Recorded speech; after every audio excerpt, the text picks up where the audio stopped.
Hey, welcome, all my right thinkers. Thanks for tuning in. Check out your boy, B Farm, thinking right out here in my lab. And I'm in the book doing what I do for you. Today, I'm going to introduce you to what we call the Anuian Tree of Life, the theology of Anu. That's the concept right here. Okay, the tree. I'm going to show you how to climb that tree. And the lesson I've been given was to teach you to do just that. We're going to do a Q&A on the lesson I just went through. We just went through chapter 2. And at the end of every chapter in this book, they give you a test, a Q&A concept, not a test, but a Q&A to how to get your understanding, see if you follow along and get the understanding. Okay, so let's go. All right. Rightism, 25 rules to live by. Storyteller, story with a message. There's always a message in my stories for life. I give life lessons. You tune in and receiving them. I appreciate you. We got a good thing going. Let's do what we do. Right thinking mission is to enlighten, inspire, educate, and motivate you, the individual, to a higher spiritual level of enlightenment. Right thinking's way of life through mental and spiritual discipline practice daily will help and guide you to obtain your goal of reaching spiritual enlightenment, aka know thyself. My mission is that all right thinkers know thyself. If you're a right thinker, your goal is to know thyself. See where we're going with this? Let's get that together. So I asked the question, do you know you? You will when I'm through. That's what I do for you. It's rhetorical, but if you don't have the answer for yourself, tune in. I got you. A person who knows not and knows not that they know not is foolish. Disregard them. Don't be them. A person who knows not and knows that they know not is simple, but you can teach them. That's why I do what I do for you. Appreciate you too. Stay tuned. I got more for you. A person who knows not and believe and think that they know is dangerous, avoid them. I do. A person who knows and knows not that they know is spiritually asleep, I can awaken them. I'm the spiritual alarm clock here to wake you up with knowledge of self. That's what I do for you.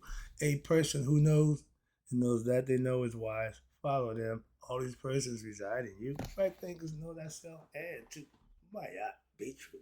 All right, we're gonna do a Q&A. Right thinkers, P-Funk philosophy, y'all. The Q&A of the chapter we just studied. See if you grasp the concept. All right. So the first question, I think about one, two, two questions. Yeah, three. Excuse me. All right. So let's go over right quick. What is the tree of life in terms of a vehicle to achieve higher consciousness, aka to know thyself? What is the tree of life? Okay. Breaking down, hopefully. The tree of life is like a ladder, as if you will. It is a web of what connections, different gods. We got it right here, show you internet, the connection, interwebbing connection of all the gods working together. That's what we call the interconnectedness. All right, and it's gonna break down all the gods. I'm gonna do that for you right quick, but let me get this started for the question. And it says a tree is this in this sense is like a ladder. Again, but usually we use the spinal column, the serpent, the exercise ladder, Jacob's ladder. Okay. But the tree this time is making us the ladder. That makes the connection. And ordinarily you think of a tree that rises up from the ground and reaches up. It actually connects the earth to the sky. This tree comes up from the earth, from a seed planted in the earth, and it rises up its trunk and then spreads out its branches to the sky. And at the top of the tree, you have the sky. At the bottom of the tree, you have the earth. So that's the connection there. Okay? And it says here, Shu, which is air, is what separates heaven from earth. All right? But the connection, earth to the sky. The tree comes out from the earth, from the seed. Okay, but the sky at the bottom. Okay. But as you climb this tree and get to the top, also, likewise, you can climb the tree of the Anuian theurgy. The tree of life of the Anuian theurgy is an arrangement, pay attention, this is what you understand, of gods and goddesses of Neteru who are connected, and their connection, that which binds them, allows their principles to be understood in a holistic manner, internal, by extending from one to the other in order to encompass them all from what? Heaven to earth. You start from the bottom, work your way to the top. And they give you all these figures, okay, of aspects of God. They got names, okay? Right here, that's Ra. You got Mayat, you got Haru, and you got Tahuti. Now, they all represent aspects of your character. And Ra represents the spirit, and Tahuti, Mayat represents order. I'm going to break it down. I can't keep going over it. I can just read it to you because they're going to explain it to you. This is the answer to the question to help you understand. The question here is, what was the purpose of the Neteru? Good question. Now, the answer is, the Neteru, or the single supreme being, emanates what we call cosmic forces, which is nature elements, such as the air, the rain, earth, heaven. All those are Neteru. The actual God is spirit, Ra, the sun. Okay. But those cosmic forces are called Neteru, or gods and goddesses. The male aspect against the female aspect. Male's God, female's goddess. So now, from the supreme being comes the gods and goddesses. And those gods and goddesses are given a specific task. They have a role to play. They just do one thing. Air is just air. Shu is just going to give you air. That's it. Tough Note, take care of the moisture. Gab got the earth. Nuke got heaven. Everybody has a function. The sun, his job is to shine every morning and go across the sky, keep everybody going, and then go do what he got to do. Everybody had a job. And we broke it down so that you can understand it. Hopefully you're getting a gist of this, but it's fun to me because it's taking me back. I remember when I was learning this. Now it's funny. But these are what you call cosmic forces. And they have different vibrations, different manifestations, and space and time. They also have a particular color and ways of feeling. For more insight into the Neteru, see the following. This is the diagram I just showed you right here. Okay. And it breaks down from the thought concept from God down to the nature and the order of business down to us. When you get to Asar, the first five elements, the first five things are elements: air, Shu, water, Tafnu, earth, Geb, fire, Ra, and Nuke represents heaven. The sixth is the beast, man.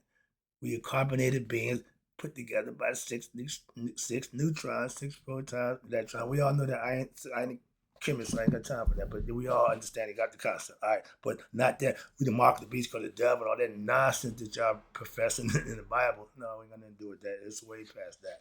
Y'all just took a concept to scare people. All right, that's a scare tactic. All right, 666. Ooh. Okay, here we go. So the diagram I just showed you, this picture displays the Pawute, what they call the Pawute, or creation of the Anuyan theology. Along with the underlying, they all represent principles which sustain them. The Pawute means company, means a few of them, of gods and goddesses, meaning male and female. It also explained, as explained earlier, the Pawute refers to creation itself. Pay attention. We always start with the creation.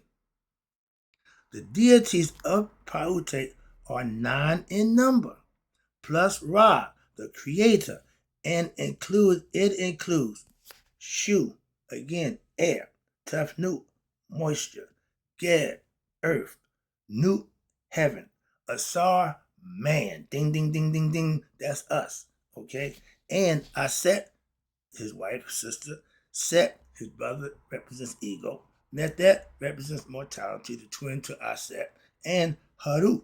Now, Haru can either be born full grown, Haru great, or you can achieve, that's the full potential of all human beings to become what? Haru That means Haru the Great, the conqueror of what? His ego self, his uncle, the moral fight that he had within himself that we all go through. That's why it's a story, greatest story ever told.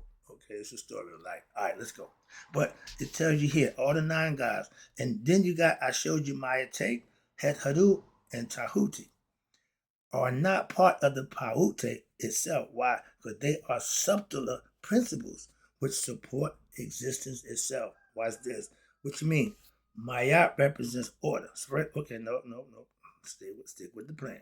You got Anpu, which y'all know him as Anubis, is not a direct production of the Anuian theology, but he's created in the creation myth, but he's made it between two members of the company, which was Asar, which is the spirit, Nethet, which is mortality. So when you combine spirit with mortality, you get what? Spirit and mortal life ends up, it represents the instinct of, well, a purified mind, aka discernment.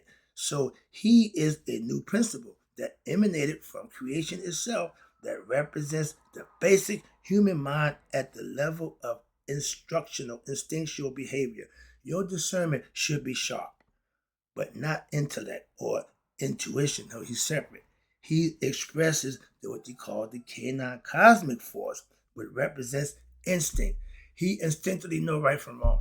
He's geared that for that way. He's the one that guides you in the afterlife. That's why. And senses aware as well as the correct discernment between what? Right and wrong. He the ones at the scales. That's him, the master of the scales. He can't be tricked. All right. So in like Tahuti, is intellect. He know everything. Anubis is the one who just know right from wrong. He don't know everything, but you can't be as him. That's the concept. So right here, right discernment is very important because it is necessary to attain it for anyone who wants to enter into what we call the obelisk or start their journey on the tree of life. This journey to what? Self-mastery, obtaining self-knowledge and reaching spiritual enlightenment. We called it Nihas. As the half-brother of Haru, which is Ampu Anubis, I'm glad they brought that in.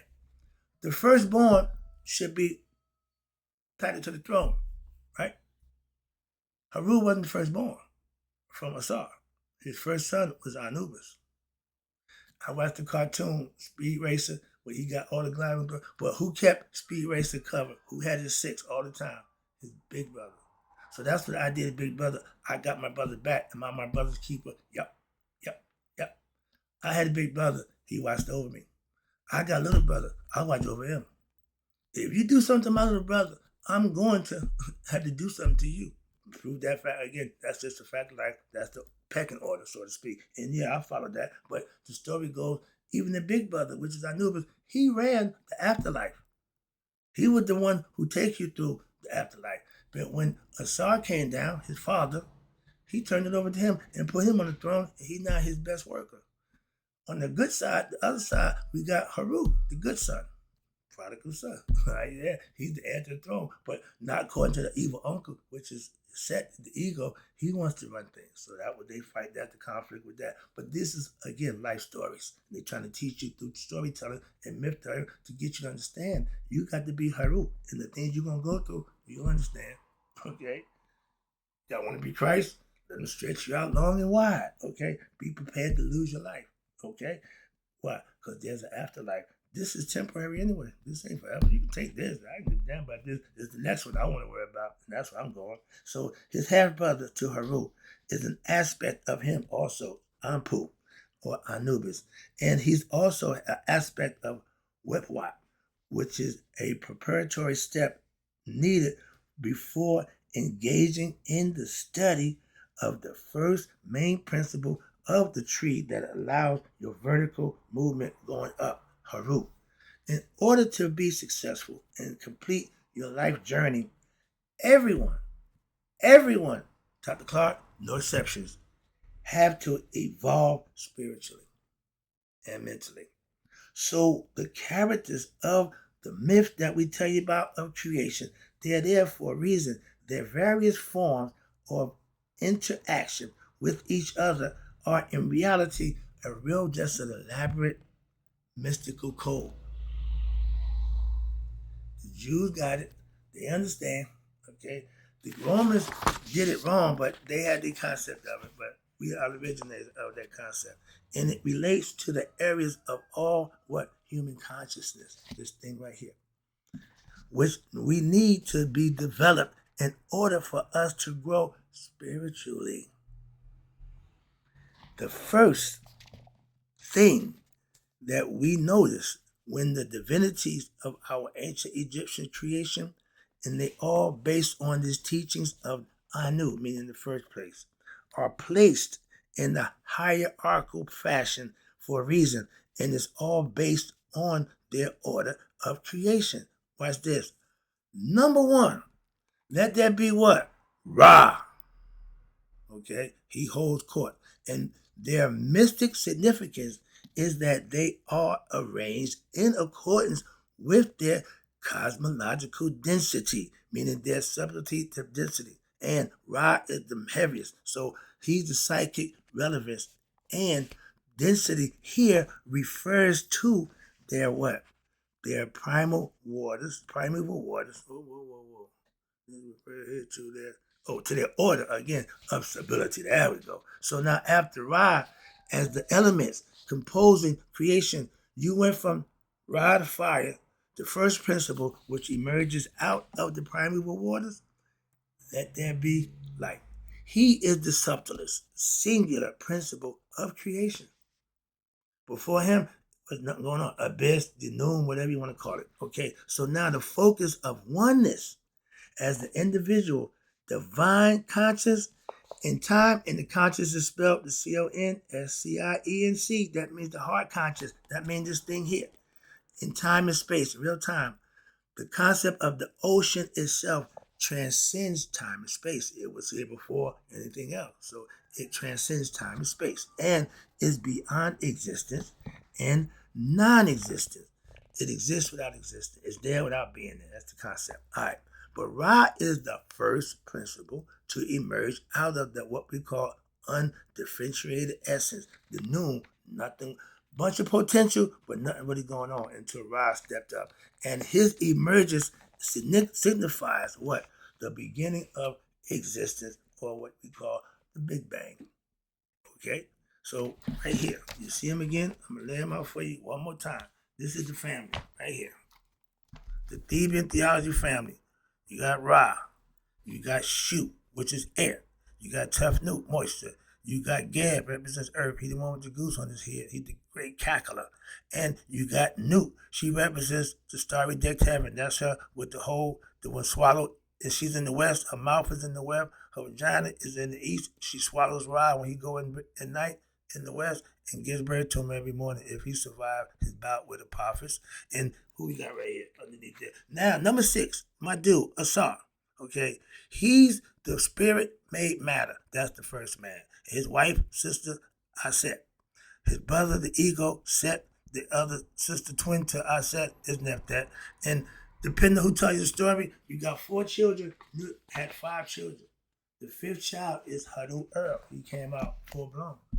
He's Ra's brother, not his son. In the other story, he's offspring between Ra and Aset for the purpose of giving him the title of being the aspirant and the son of God. Hence, his father was not Ra, but Asar, conceptually. All right, so I just showed you rundown. So now the second important idea that's derived from the Paute is that they represent a whole number, 10.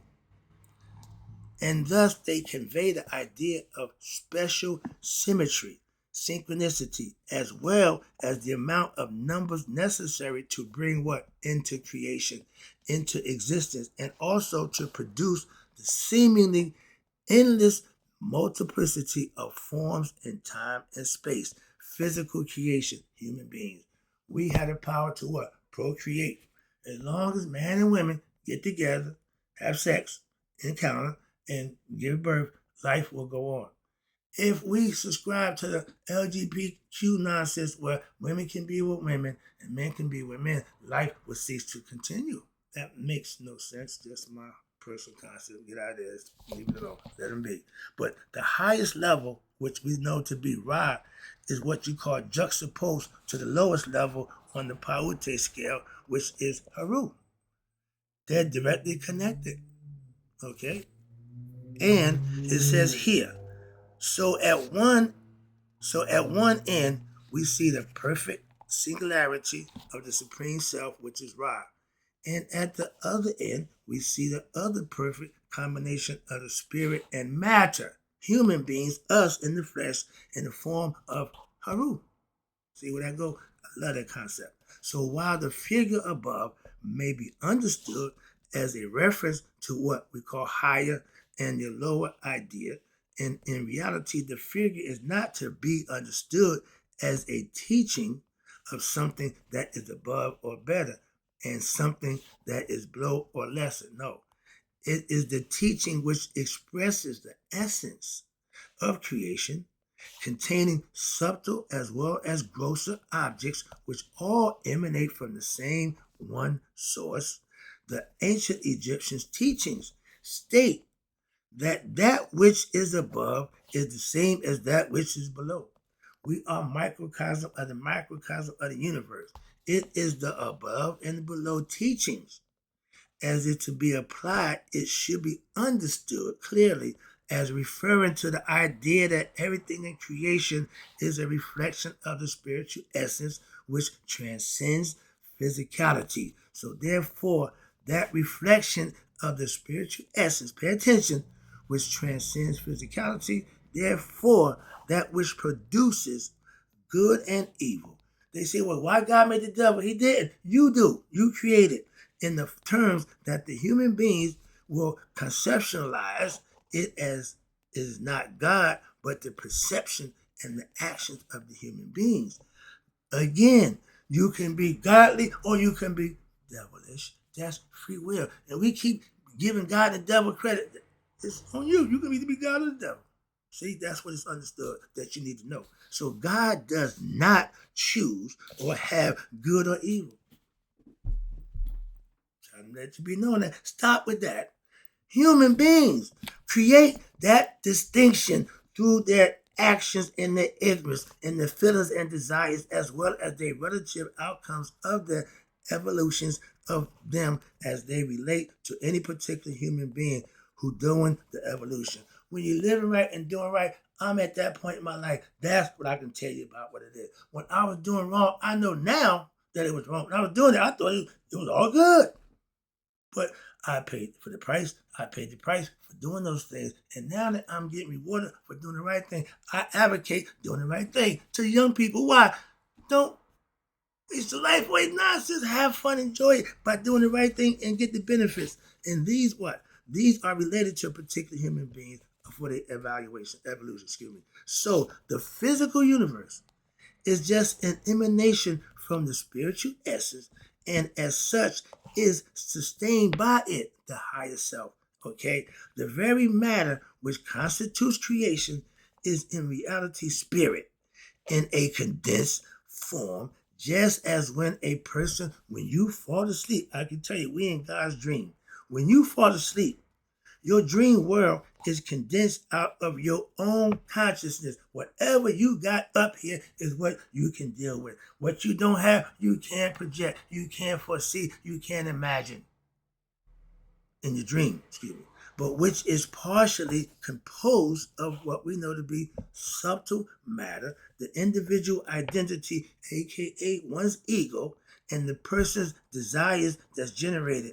And the noon is the underlying primordial consciousness of all of creation, where Ra may be seen as the soul of creation, and Tahuti may be seen as the cosmic mind of Ra of creation. Het Hadu may also be seen as the vital female force of creation, and Mayat, my girl, may be also seen as the underlying order of creation. She holds everything together, the Paute. And the forces that go to make up the forms of creation is held together by none other than Maya. Love it. And this is all philosophical concepts that we present to you. And if you practice and learn them, you will see they work perfect. Let me get over here. Another question. How are the gods and goddesses or cosmic forces principle connected and assessed? Good question. These are questions that if you've been paying attention, that you should, you want to know the answer. That's what I'm trying to give it to you. And the answer to that question, right here. You'll see lines going across, diagonal across. So you start hearing about the line go diagonal. This is the one you talk about, just the popes. See here, on the other one, he ain't in full regalia. Right? See here, he's just huddled, doing his thing. But in reality, this is him When you reach greatness, that's who you become. And these are the concepts that we're going to go back and forth. Remember, elements, and then we get to the spirit over matter. Matter becomes Asar, the ego self, Haru, Aset, and then you got Aset represents wisdom, that represents mortality, and all of these is qualities, again, that's within your person. And once you understand them and master them, it makes a lot of sense. The story just make sense to you. Once the story, you understand it, the story makes a lot of sense. Let me wrap it up with this one. The pathways of interconnection of the tree of life. That's what I wanted to show you, to ask you how they connect, how do you access them. Let's go. I've been trying to teach you how to access them. I'm not done. With the Anuyan theory, the tree of life theory of cosmic mythograph, you can see within the obelisk, that's the straight thing going up and down, okay? It represents the penis of Geb, and that there are 10 divinities, 10 Neteru. The top 5, listen, represents the subtle plane of existence, meaning they are elements of nature, of existence. The bottom 5 represents the human plane, the physical level, and the physical earth. Each divinity represents a sphere of what we call cosmic force. They are interconnected in a particular way, and that way is a path to their discovery by you starting with one and then lead to the other. Remember hopscotch? 1, 2, 3, you go over and up and zig and zag, okay, and then come back down. The Jews use that same philosophy. They got it from us. Watch this. So the path to self-discovery by starting one and then lead it to the other and going to the next. Each scale, you get better, get more information, you master that, you keep going until you reach the top. And another, so on until what? You are known what? To yourself. This leads to you, to the other and another, and so on until you have known all of them. We all study about pathways of the tree of life, so you see all of these lines connected to cosmic forces, the divinities. What do all of these mean? What are all of these interconnections, and how does they give us insight into the interrelationships of the divinities? And because if we know those, and the myth gives us those, and then we have a roadmap as to what, how to lead ourselves by practicing and implementing them from one to the other, and of course to what, the ultimate goal, which is to what, know thyself, back to the Father, okay, in the physical form. Now, one more question. Here it says, during the lecture, you said that ignorance causes cosmic forces to be turned to that which is relatively negative. What does relatively refer to? Now, that's a good question. See if I can answer for you right quick. Yep, there we go. This is it. When you consider that blowing up the dam, I gave this lesson, I gave this answer. This is already done. I did this already. But let me throw it at you again. When you consider the blowing up of a dam, which we spoke about earlier, is a bad thing of people. Live there is needed. The people live there needed the dam. So if there is no people and nobody needed it, and blowing up does nothing, not affect anyone, then the action has neither a good or bad implication, does it? Like they say, do it, we hit a tree and it fall in the forest. Those concepts, no harm, no foul, so to speak. But in the same way, we should always try to remember that the teachings is relative to us personally. It has a relative meaning and is based on your perspective, and is it not absolute? Truth don't change. What's right won't go wrong, okay? It relates to your understanding of the relative world of time and space, which we have before us, we got to live in. But this world is not absolute. Again, don't fall in love with this. Why? You keep repeating it. This is not where you want to be. This ain't the end game. This is the test. This ain't absolute. And the world not absolute. Real is. What's real? The real is the absolute truth, and it's neither good nor bad, but it's transcendental. Meaning, this does not mean that we should promote bad things, though, for obvious reasons. This is what it means to have developed a philosophical mind, a right thinking mind. As an aspirant, you must learn to think right and things philosophically. And that will allow you to make sense of these teachings and be able to apply them properly in your world, in the day-to-day life that you live. And then you will see the fantastic results. That's why, man, I can tell you about the fantastic results of the work that I've been putting in to achieve this level. It's fantastic results. Yeah. And what's this? In their capacity to be able to cope with and overcome life's challenges, and to also they will now gain what the needed insight into reaching your higher understanding and mastering the higher teachings of what we call the mysteries of life. Once you know yourself, you have solved life's mystery. When you reach that level of intellect and consciousness, self-awareness, enlightenment, anointed, whatever you want to call it, you have been successful in your life as a human being.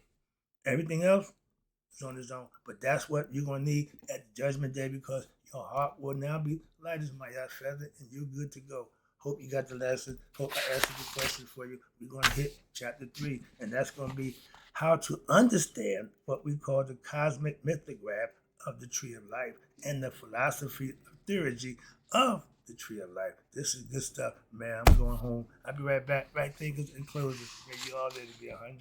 Me, 100 minus that day. So I never know my right thinkers who understand the few questions and answers to the first concept of what them all is mine and mental have passed away.